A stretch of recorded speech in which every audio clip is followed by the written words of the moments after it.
আল্লাহ তাআলা এই পৃথিবীতে তিনটা জায়গাকে সবচাইতে বেশি মর্যাদা দিয়েছেন। কয়টা জায়গা? এক নম্বর পবিত্র মক্কা শরীফ, যেখানে বাইতুল্লাহ রয়েছে। দুই নম্বর পবিত্র মদিনা শরীফ, যেখানে আমাদের প্রিয় রাসূল মুহাম্মদুর রাসূলুল্লাহ সাল্লাল্লাহু আলাইহি সাল্লাম হিজরত করেছেন এবং যেই পবিত্র মাটিতে তার দেহ মোবারক আছে, তিনি কবরস্থ রয়েছেন।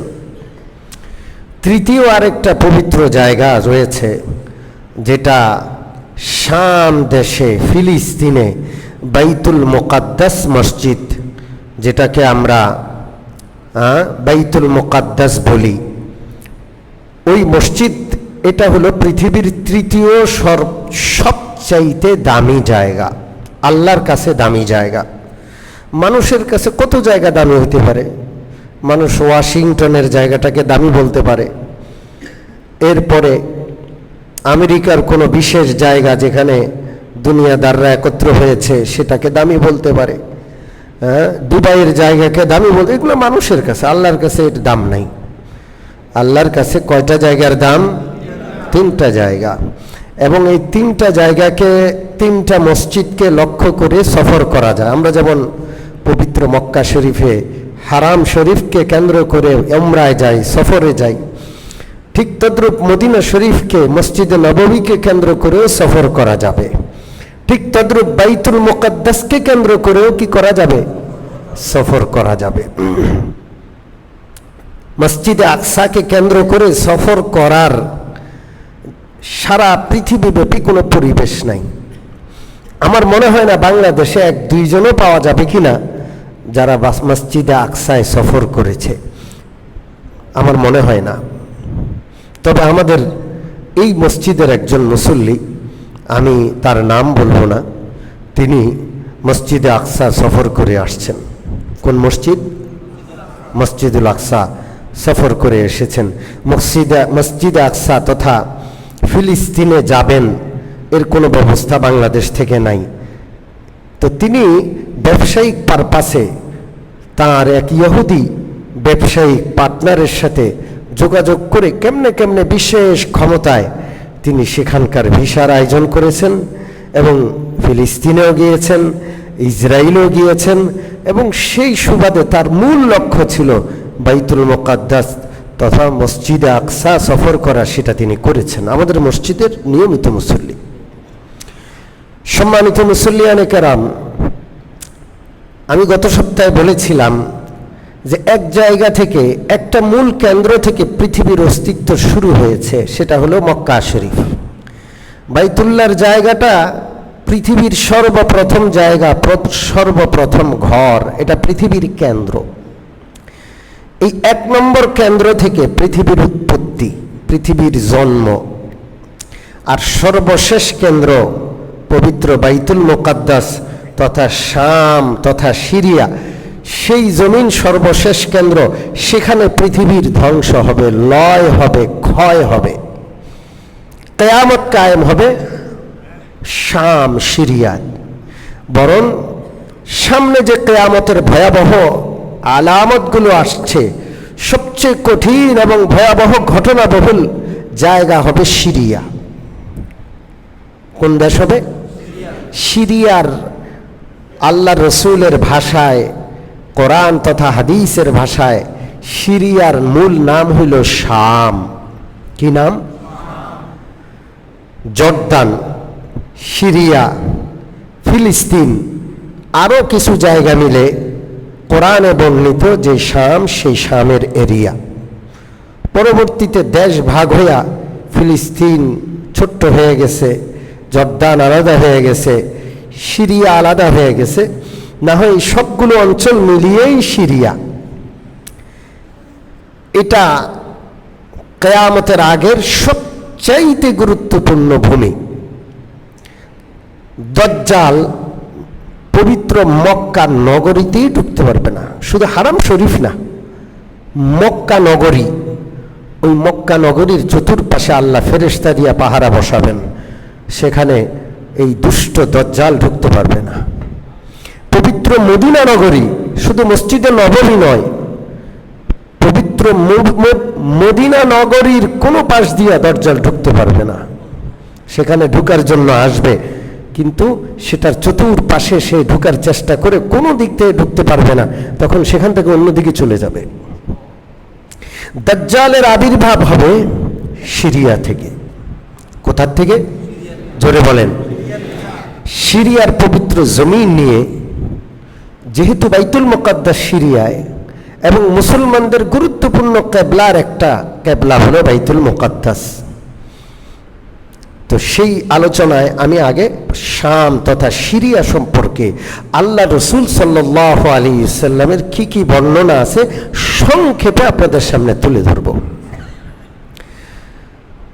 প্রথম কথা হলো, এই সিরিয়া অঞ্চলে, শাম অঞ্চলে বেশিরভাগ নবীর আগমন হয়েছে। বেশিরভাগ নবী কোন এলাকায় এসেছেন? জোরে বলেন। লক্ষ লক্ষ নবী, লক্ষ লক্ষ নবী, হযরত ইব্রাহিম সহ লক্ষ লক্ষ নবী সব সিরিয়ায় আসছেন। পরে আল্লাহ তাআলা হযরত ইব্রাহিমকে দিয়ে মক্কা আবাদ করিয়েছেন এবং হযরত ইসমাঈল, পরবর্তীতে ইসমাঈল আলাইহিস সালাতু ওয়াস সালামের আওলাদদের মধ্যে মুহাম্মদুর রাসূলুল্লাহ সাল্লাল্লাহু আলাইহি সাল্লাম এই অঞ্চলে আসছেন। আর না হয় প্রায় সব নবী সিরিয়া কেন্দ্রিক। সহিহ বুখারীতে আল্লাহ রসুল সাল্লাল্লাহু আলাইহি ওয়াসাল্লামের একটি হাদিস রয়েছে।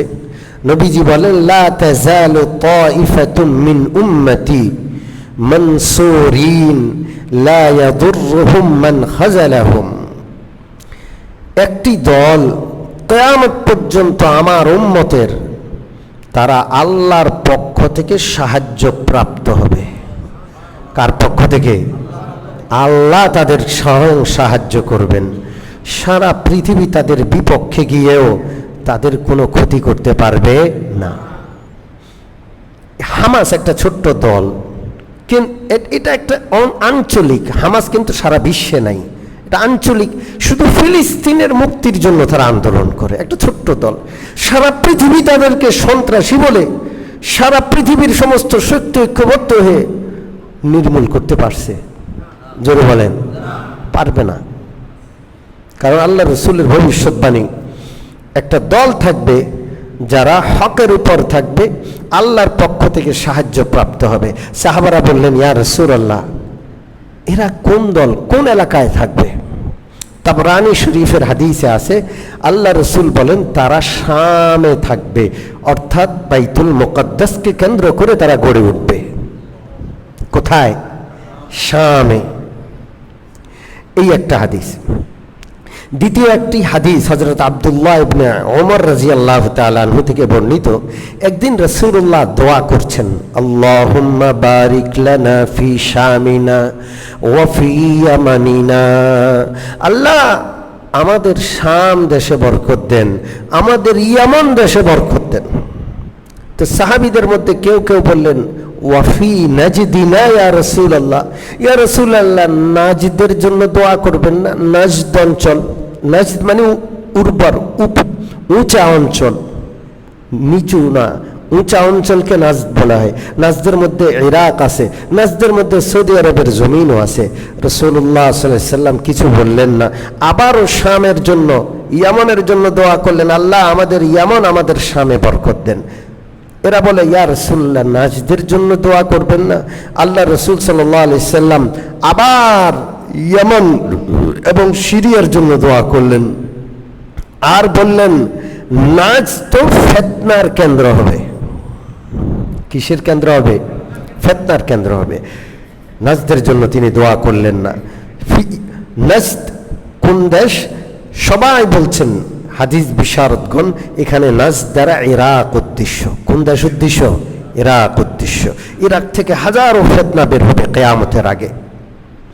আবু দাউদ শরীফের একটি হাদিসে আল্লাহ রাসূল বলেন, ইজা রাআইতুমুল খিলাফাতা ফিল আরদিল মুবারাকা, তোমরা যখন দেখবা যে খিলাফা ব্যবস্থা পবিত্র জমিনে কায়েম হয়েছে, তখন বুঝবা কিয়ামত এসে গেছে।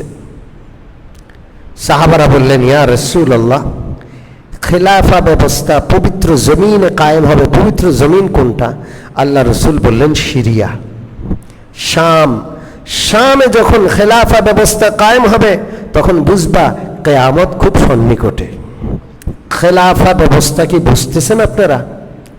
কোরআনী শাসন ব্যবস্থা। কোন ব্যবস্থা? জোরে বলেন। কোরআন একটা সংবিধান, জীবন ব্যবস্থা, আসমানি গ্রন্থ। কার কিতাব? এই গোটা বিশ্বে 200 কোটি মুসলমান আছে, কিন্তু কোন জমিনে, আফগানিস্তান ছাড়া কোন জমিনে কোরআনী শাসন আছে? জোরে বলেন। এটাকেই শরিয়া শাসন বলা হয়। তো রাসূলুল্লাহ সাল্লাল্লাহু আলাইহি ওয়াসাল্লাম বললেন, যখন তোমরা শরিয়া শাসন, খেলাফা ব্যবস্থা সিরিয়ার জমিনে বাস্তবায়ন হতে দেখবা, তখন কিয়ামতের অপেক্ষা করো, কিয়ামত চলে আসবে। আল্লাহ রসুল সাল্লাল্লাহু আলাইহি ওয়াসাল্লামের আরেকটা হাদিসে সিরিয়াকে, শামকে সারা পৃথিবীর কলব বলেছেন। কলব, মধ্যমণি। একদিন আল্লাহ রসুল সাল্লাল্লাহু আলাইহি ওয়াসাল্লাম বললেন, যখন শাম দেশের মানুষ খারাপ হয়ে যাবে, শাম দেশের মানুষগুলো নষ্ট হয়ে যাবে, ওই অঞ্চলেই ফিতনা দেখা দিবে, তখন তোমরা মনে করবা সারা দুনিয়া ধ্বংস হয়ে যাওয়ার সময় আসছে। ওই অঞ্চলের মানুষগুলো সবচেয়ে ভালো, যদি ওই অঞ্চলের মানুষগুলো নষ্ট হয়, ওই অঞ্চলটাই ফিতনা দ্বারা আক্রান্ত হয়, তখন কিয়ামত এসে গেছে। মনে করবা পৃথিবীতে আর কোথাও কল্যাণ পাওয়া যাবে না। তাহলে শাম সারা পৃথিবীর কেন্দ্র হবে কিয়ামতের আগে। ইবনে মাজাহ শরীফের একটি হাদিসে হযরত আবু হুরায়রার বর্ণনা আছে। হযরত আবু হুরায়রা রাদিয়াল্লাহু তাআলা আনহু বলেন, প্রিয় নবী বলেন, কিয়ামতের আগে শাম দেশে একদল নও মুসলিমের আবির্ভাব হবে। যারা সাধারণ মুসলমান, তারা শরীয়তের জন্য যতটা দরদ রাখে, গতানুগতিক মুসলমান, আমরা জন্মসূত্রে মুসলমান, আমরা যতটা শরীয়তকে ধারণ করি, একটা লোক বহু কোরবানি করে, বহু ত্যাগ করে, বহু নির্যাতন উপেক্ষা করে ইসলাম পাইছে, তার কাছে ইসলামের কদর অনেক বেশি। তো রাসূলুল্লাহ বলেন, সিরিয়ায় যখন দেখবা নও মুসলিমদের একটা বিশাল দল কিয়ামতের আগে আবির্ভাব হবে, তারা দ্বীনের জন্য জিহাদ করবে। কিসের জন্য? এবং তারা অত্যাধুনিক অস্ত্র শস্ত্রে সজ্জিত হবে। কি হবে? সুসজ্জিত হবে। এটা কিয়ামতের আগের রাসূলুল্লাহ এটা বলে গেছেন। এরপর আসেন, আরেকটি হাদিস আছে। আল্লাহ রসুল বলেন, হাজারা মউত নামক একটা এলাকা, সেখান থেকে একটা আগুন বের হবে। আগুন, বিশাল বড় অগ্নেয়গিরি বের হবে, যে মানুষকে জ্বালিয়ে ফেলবে, মানুষ দিক বিদিক ছুটাছুটি করবে। তখন রাসূলুল্লাহ সাল্লাল্লাহু আলাইহি ওয়াসাল্লাম বললেন যে, তোমাদের যদি সম্ভব হয় তখন তোমরা সিরিয়ায় চলে যাবা, কারণ ওই ভূমিটাকে আল্লাহ তাআলা আগুনের এই বিশাল আযাব থেকে রক্ষা করবেন। কাছাকাছি আরেকটা হাদিস, কিয়ামতের আগে বিশ্বের চতুর্দিক থেকে আগুন বের হবে এবং সারা বিশ্বের মানুষগুলোকে আগুনে তাড়া করবে। কি করবে? ধাওয়া করবে, তাড়া করবে। সারা বিশ্বের মানুষগুলো শুধু ঊর্ধ্বশ্বাসে সামনের দিকে দৌড়াতে থাকবে, পিছনে আগুন, শুধু সামনে ছাড়া আর কোথাও যাওয়ার জায়গা নাই। কোটি কোটি মানুষ সামনের দিকে ঊর্ধ্বশ্বাসে দৌড়াবে। দৌড়াইতে দৌড়াইতে হাদিসে আছে, মানুষ ক্লান্ত হবে, মানুষ থেমে যাবে, আগুনও থেমে যাবে। আবার ভোর হবে, ঘুমিয়ে যখন ক্লান্তি শেষ হবে, জাগ্রত হবে, আবার আগুন ধেয়ে আসবে, আবার মানুষগুলো ঊর্ধ্বশ্বাসে দৌড়াতে থাকবে। সারা পৃথিবীর মানুষগুলোকে চতুর্দিক থেকে আগুন ধাওয়া করতে করতে করতে শাম দেশের জমিনে একত্র করবে। সেখানে কিয়ামত কায়েম হবে। কোথায় কিয়ামত কায়েম হবে? জোরে বলেন। শাম দেশে।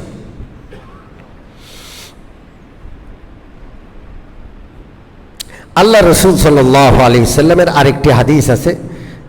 আল্লাহ রসুল সাল্লাল্লাহু আলাইহি ওয়াসাল্লাম একদিন স্বপ্নে দেখলেন, ঘুম থেকে উঠে স্বপ্নের বর্ণনা দিলেন যে, আমি আজকে স্বপ্নে দেখলাম আমার বালিশের নিচ থেকে কেউ জানি কোরআনটা নিয়ে যাচ্ছে, এবং আমি তাকায় দেখলাম যে কোরআনটা চলে যাচ্ছে এবং সেটি একটা আলোক বর্তিকা হয়ে, বড় আলো হয়ে সিরিয়ার জমিনের দিকে চলে যাচ্ছে।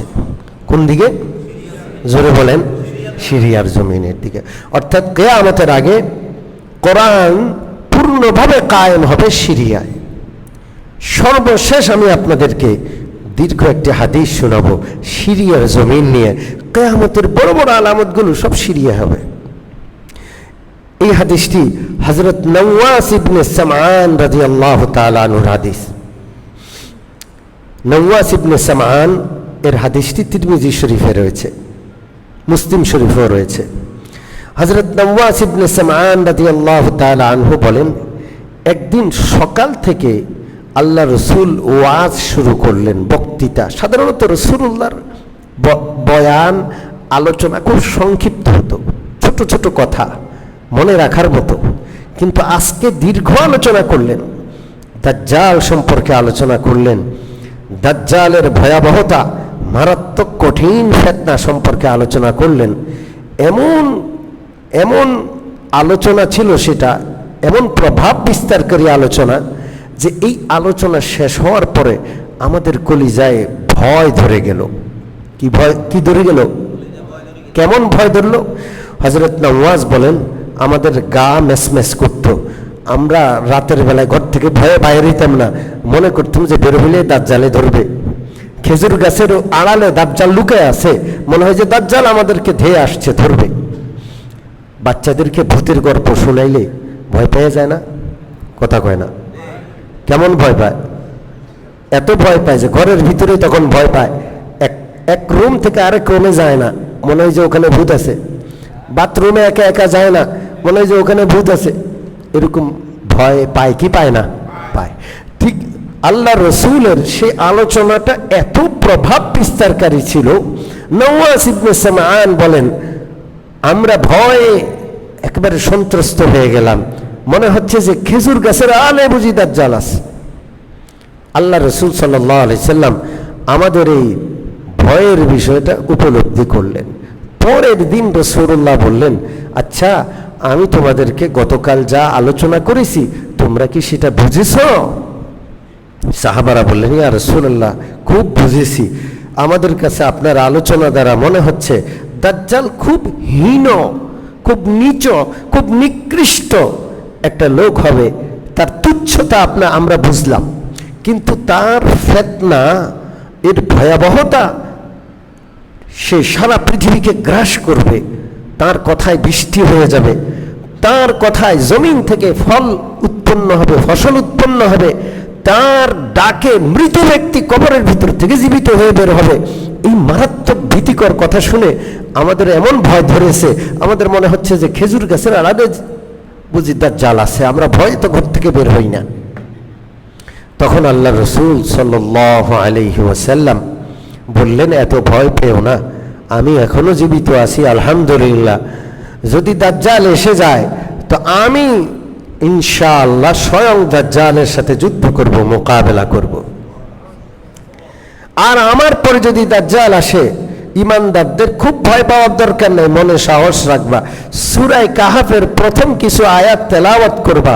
আল্লাহ তাআলা যে ব্যক্তি আয়াতগুলো তেলাওয়াত করবে তাকে দাজ্জালের ফিতনা থেকে আল্লাহ বাঁচিয়ে দিবেন। কোন সূরা? জোরে বলেন, মনে থাকবে ইনশাআল্লাহ। এরপর রাসূলুল্লাহ সাল্লাল্লাহু আলাইহি সাল্লাম বললেন, দাজ্জাল শাম এবং ইয়ামনের মধ্যবর্তী একটা জায়গা থেকে আবির্ভাব হবে। তার কোত্থেকে আবির্ভাব হবে? শাম এবং ইয়ামনের মাঝখানের একটা জায়গা থেকে আবির্ভাব হবে তার। সে মক্কায় আসতে চাইবে, ঢুকতে পারবে না, আল্লাহ ফেরেশতাদেরকে পাহারায় রাখবেন। মদিনায় ঢুকতে চাইবে, ঢুকতে পারবে না, আল্লাহ ফেরেশতা দিয়ে পাহারা দিবেন। শুধুমাত্র বাইতুল মুকাদ্দাসের মসজিদটায় ঢুকতে পারবে না, কিন্তু শামে তার রাজত্ব হবে। রাজত্ব হবে কোথায়? শামে। কিন্তু বাইতুল মুকাদ্দাসের এই মসজিদটাকে আল্লাহ হেফাজত করবেন, সেখানে সে ঢুকতে পারবে না। সে সারা পৃথিবীকে তছনছ করে দিবে। সাহাবারা বললেন, ইয়া রাসূলুল্লাহ, সে কয়দিন থাকবে? নবীজি বললেন, 40 দিন মাত্র। কয়দিন? 40 দিন। এরপরে রাসূলুল্লাহ বললেন, তবে 40 দিনের প্রথম দিনটা হবে 1 বৎসরের সময়কাল দীর্ঘ। কয় বছর? জোরে বলেন। 1 বছর। দ্বিতীয় দিনটি হবে 1 মাসের সময়কাল। তৃতীয় দিনটা হবে 1 সপ্তাহের সময়কাল। চতুর্থ দিন থেকে 40তম দিন পর্যন্ত সাধারণ দিনের মতোই হবে। সাহাবারা বললেন, ইয়া রাসূলুল্লাহ, প্রথম দিনটা 1 বৎসরের সমান হবে, দ্বিতীয় দিনটা 1 মাস, তৃতীয় দিনটা 1 সপ্তাহ। এই দিনগুলোতে কি আমরা শুধু 5 ওয়াক্ত নামাজ পড়বো, না সময়ের হিসাব করে করে করে 1 বছরের নামাজেই প্রথম দিনে পড়তে হবে? নবীজি বললেন, না, প্রথম দিন সময়ের হিসাব করে করে 1 বছরের নামাজ পড়তে হবে, কারণ সময়টা 1 বছর। সময় কত? কিন্তু 1 দিনের মতো হবে। এরপর রাসূলুল্লাহ সাল্লাল্লাহু আলাইহি সাল্লাম বলবেন যে সে প্রথমে সিরিয়াতে আবির্ভাব হয়ে একটা এলাকা দিয়ে যাবে। মানুষজনকে ডেকে বলবেন, আমাকে তোমরা প্রভু মানো, অভাব থাকবে না, তোমরা যা চাও তা দিব। তারা বলবে, প্রভু আমাদেরকে বৃষ্টি দেন। সে আকাশের দিকে ইশারা করবে, সাথে সাথে মুষলধারে বৃষ্টি হবে। বলবে, প্রভু আমরা বুঝছি আপনি মালিক, আমাদেরকে ফসল দেন। সে জমিনের দিকে ইশারা করবে, মুহূর্তেই জমিন ফল ফসলে ভরে যাবে। বলবে, প্রভু আমাদের মুর্দাদেরকে জিন্দা করে দেন। সে কবরের দিকে ইশারা করবে, সমস্ত মুর্দারা জীবিত হয়ে কবর থেকে বের হয়ে যাবে, সমস্ত লোক তাকে সেজদা করবে। এই মধ্যে সে আরেকটা অঞ্চলে যাবে, সেখানে লোকদেরকে ডেকে বলবে, আমাকে প্রভু মানো। তারা বলবে, মানি না। তখন সে কিছু বলবে না, ওই এলাকা থেকে শুধু চলে যাবে। চলে যাওয়ার সাথে সাথেই খরা দেখা দিবে। খরা, এমন খরা, আসমান থেকে বৃষ্টি বন্ধ হয়ে যাবে, জমিনে উৎপন্নতা বন্ধ হয়ে যাবে, গরু ছাগল পশু সব মরে যাবে। লোকগুলো অভাবে আর দুর্ভিক্ষ পীড়িত হইয়া এমন কঠিন অবস্থা হবে, খাওয়ার কিছু থাকবে না। ঘরে যে কাঠের দ্রব্য থাকবে, কাঠগুলো দাঁত দিয়ে চাবাবে যেন কাঠের ভিতর থেকে একটু পানি নি পায়। আরেক এলাকায় যাবে, এক যুবককে পাবে, ডাক দিবে। যুবক কাছে আসবে, বলবে, আমাকে মানো। বলে, তুমি তো দাজ্জাল। এই কথা বলার সাথে সাথে তাকে 2 ভাগ করে ফেলবে। এই রান পর্যন্ত তো ভাগ আছে, বাকি অংশটা সে কেটে ভাগ করে ফেলবে। এত দূরে 2টা ভাগকে নিক্ষেপ করবে যে তীর আর তীরের নিশানা যত দূর হয় এত বিশাল, সে মাঝখানে হাঁটবে। এরপর সে মানুষকে নিজের ক্ষমতা দেখানোর জন্য আবার বলবে, এই তুই জীবিত হয় আয়। সে জীবিত হয়ে যাবে। দ্বিখণ্ডিত অবস্থায় ছিল, 2টা খণ্ড একত্র হইয়া জীবিত হয়ে সে দাজ্জালের সামনে আসবে। দাজ্জাল বলবে, তোকে মারলাম, আবার জীবন দিলাম, এখন কি আমাকে প্রভু মানুষ? তো বলল যে, আগে যতটা তোরে দাজ্জাল মানতাম, এখন আরো বিশ্বাস হয়ে গেছে, তুই তো খাঁটি দাজ্জাল। এরপর দাজ্জাল তাকে আক্রমণ করার চেষ্টা করবে। দ্বিতীয়বার আর তাকে আক্রমণ করে কুলাতে পারবে না। ওই লোকটাকে আল্লাহ হেফাজত করবেন। এইভাবে গোটা বিশ্বে তসতস করে ফেলবে। রাসূলুল্লাহকে সাহাবারা বললেন, ইয়া রাসূলুল্লাহ, দাজ্জাল সারা বিশ্বে মাত্র 40 দিনে ভ্রমণ করবে কিভাবে? নবীজি বলবেন, বাতাসের যে গতি হয়, মেঘমালার যে গতি হয়, এর চেয়ে বেশি তার গতি হবে, দ্রুততা হবে। যখন সারা পৃথিবী তসতস করে ফেলবে, তখন আল্লাহ তাআলা দাজ্জালের মোকাবেলার জন্য হযরত ঈসা আলাইহিস সালামকে পাঠাবেন। কাকে পাঠাবেন? কোথায় আসবেন? সিরিয়াতে। জোরে বলেন, কোথায়? এই সিরিয়া। সিরিয়ার রাজধানী দামেস্কের জামে মসজিদের পূর্ব পাশের মিনারায় হযরত ঈসা আলাইহিস সালাম আসমান থেকে ফেরেশতাদের কাঁধে ভর করে আসবেন। তখন নামাজের ইকামত হবে, নামাজ দাঁড়াবে, ইমাম সাহেব মাত্র সামনে যাচ্ছেন। হযরত ঈসা মিনার থেকে নেমে মসজিদে এসে কাতারে শামিল হবেন। তার চুল থেকে তখনও পানি টপ টপ করে পড়বে, মনে হবে যে তিনি মাত্র গোসল সেরে আসলেন। ইমাম সাহেব হযরত ইমাম মাহদি তাকে দেখে সাথে সাথে তিনি পিছনে সরে আসবেন, কারণ ঈসা আলাইহিস সালাম তো আল্লাহর নবী, তিনি তো নবী, তিনি তো রাসূল, তিনি তো তাওরাতওয়ালা নবী, ইনজিলওয়ালা নবী। হযরত ঈসা আলাইহিস সালাম ইমামতি করবেন না, তিনি ইমাম সাহেবকে আগায় দিবেন, আপনিই নামাজ পড়াবেন। এই উম্মতের মর্যাদা কত যে এই উম্মতের পিছনে হযরত ঈসা আলাইহিস সালাম স্বয়ং কি করবেন, ইক্তেদা করবেন। ঈসা আলাইহিস সালাম আসার পর সমস্ত মুসলমান খাঁটি ঈমানদার যারা দাজ্জালের ফিতনায় পা দেয় নাই তারা সবাই একসাথ হবে। হযরত ঈসা আলাইহিস সালাম যুদ্ধ করা লাগবে না, আল্লাহ এমন অলৌকিক ক্ষমতা দিয়ে পাঠাবেন যে তার নিঃশ্বাসের সাথে সাথে কাফেররা মরে যাবে। তার নিঃশ্বাস কত দূর যাবে, তার দৃষ্টি, একজন মানুষ তাকাইলে যদ্দূর দৃষ্টি যায়, হযরত ঈসার নিঃশ্বাসের বাতাস অত দূরে পর্যন্ত যাবে এবং কাফের ইহুদি যারা থাকবে সব মরেই যাবে। হযরত ঈসা আলাইহিস সালাম তখন দাজ্জালকে ধাওয়া করবেন এবং বাইতুল মুকাদ্দাসের খুব কাছে বাবুল লুদ হাদিসে একটা এলাকার নাম আছে, সেই এলাকায় গিয়ে তাকে ধরবেন এবং তাকে হযরত ঈসা নিজ হাতে হত্যা করবেন। এখন পর্যন্ত সেই এলাকাটার নাম বাবুল লুদ, হাদিসে যেই এলাকাটাকে বাবুল লুদ বলা হয়েছে এখন পর্যন্ত সেই এলাকাটার নাম কি? দাজ্জাল শেষ হয়ে যাবে, দাজ্জালের ফিতনা খতম হবে, কিন্তু সারা বিশ্বকে 40 দিনে সে লন্ডভন্ড করে দিবে। মুসলমানরা একটু স্বস্তির নিঃশ্বাস নিয়ে দামেস্কের এলাকায়, সিরিয়া এলাকায় একটু ঘুরতে বের হবে। এমন সময় আল্লাহ তাআলা হযরত ঈসার কাছে ওহী পাঠাবেন, ঈসা স্বস্তির সময় আসে নাই, আরেকটা ফিতনা আসবে কিয়ামতের আগের ফিতনা। আমি এমন এক দলকে জমিনে পাঠাবো পৃথিবীর কোনো শক্তি তাদের সাথে মোকাবেলা করে পারবে না।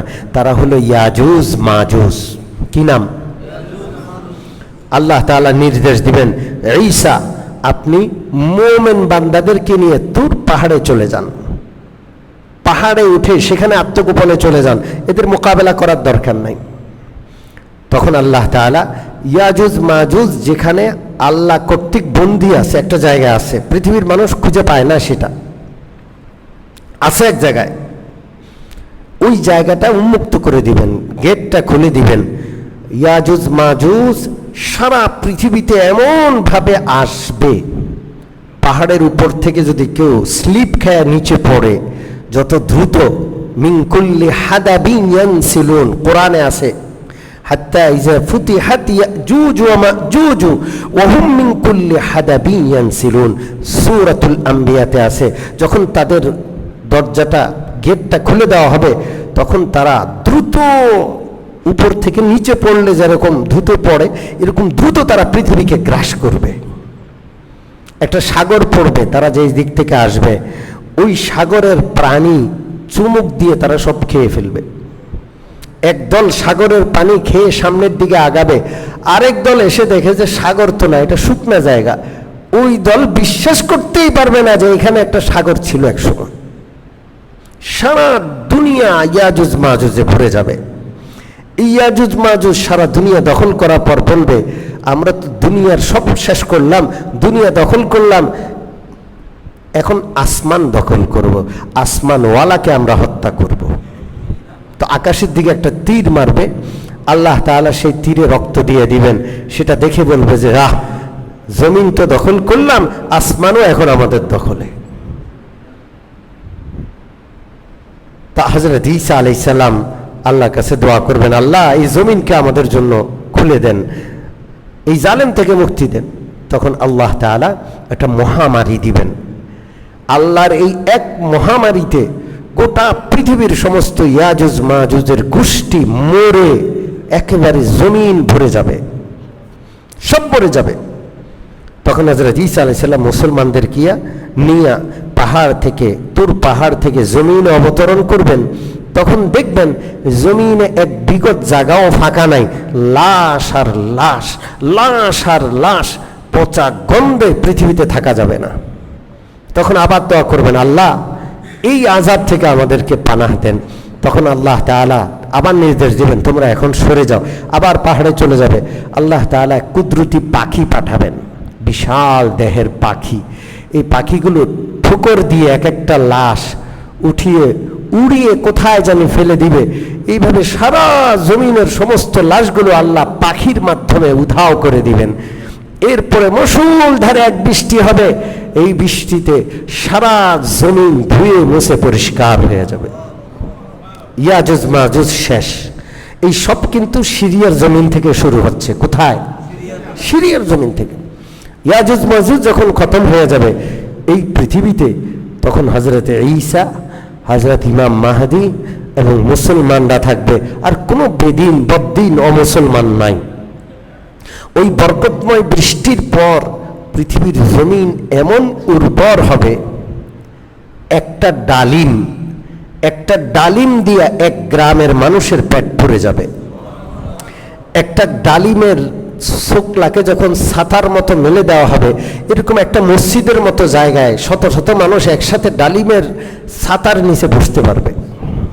একটা উটের, একটা গাভীর দুধ দিয়া এক গ্রাম, এক ইউনিয়নের মানুষ, সমস্ত মানুষের দুধের চাহিদা পূর্ণ হয়ে যাবে। এমন বরকত হবে, পৃথিবীতে কোনো কাফের নাই।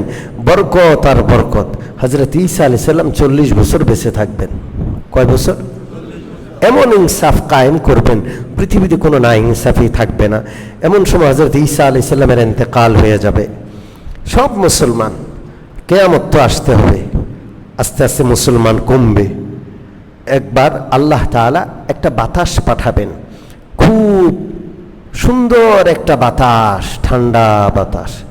ওই বাতাসটা সারা পৃথিবীতে সমস্ত মুমিনের গায়ে লাগবে। লাগার পর মুমিনদের বগলের নিচে একটা ফোঁড়া উঠবে। কি উঠবে? ফোঁড়া। এই ফোঁড়াটা মারাত্মক ব্যথা হবে। এই ফোঁড়ার ব্যথায় একজন একজন করে সমস্ত মুমিন মরে যাবে, আর কোনো মুমিন থাকবে না। থাকবে কারা? ফাসিক, ফাজের, বদ্দিন, আল্লাহর নাফরমানরা পৃথিবীতে থাকবে, মুমিন আর থাকবে না। এমন একটা অবস্থায় পৌঁছবে যে আল্লাহ বলার মতো কেউ থাকবে না। মানুষ রাস্তাঘাটে সবার সামনে অপকর্ম করতে থাকবে। তখন এই সমস্ত মানুষ খারাপ, একটা মানুষ আল্লাহ বলার নাই, একটা মানুষ ইমানদার নাই। সবচেয়ে খারাপ মানুষগুলোর উপর আল্লাহ তাআলা কিয়ামত কায়েম করবেন। আসমান ধসে পড়বে, সূর্য চাঁদ সব খসে পড়বে, পাহাড়গুলো তুলার মতো উঠবে। এই সব সিরিয়া থেকে শুরু হবে। এই জন্য আল্লাহ রাসূল সাল্লাল্লাহু আলাইহি ওয়াসাল্লাম সিরিয়া সম্পর্কে বলছেন, হুয়া আরদুল মাহশারি ওয়াল মানশার। এটা কিয়ামত কায়েমের জমিন, এবং হাসরের ময়দানও সিরিয়াতে কায়েম হবে। তো সিরিয়া সম্পর্কে আলোচনা করলাম যে মুসলমানের 3টা কেন্দ্র। কয়টা মনে থাকবে? একটা কেন্দ্র মক্কা মদিনা, মক্কা থেকে পৃথিবীর উৎপত্তি হলো। আরেকটা কেন্দ্র বাইতুল মুকাদ্দাস তথা সিরিয়া, সেখানে গিয়া পৃথিবী ধ্বংস হবে। সেখানে গিয়া কি হবে? এই 2টা কেন্দ্র মুসলমানের কেবলা ছিল। এই 2টা কেন্দ্র মুসলমানের কি ছিল? আল্লাহ যদি তৌফিক দেয়, আগামী সপ্তাহে কেবলা সম্পর্কে এবং কেবলা পরিবর্তনের যে ঘটনা, সেই সম্পর্কে কি হবে? আলোচনা হবে। সেই পর্যন্ত আল্লাহ আমাদেরকে ভালো রাখেন, সুস্থ রাখেন। আমিন। ওয়া আখিরু দাওয়ানা আনিল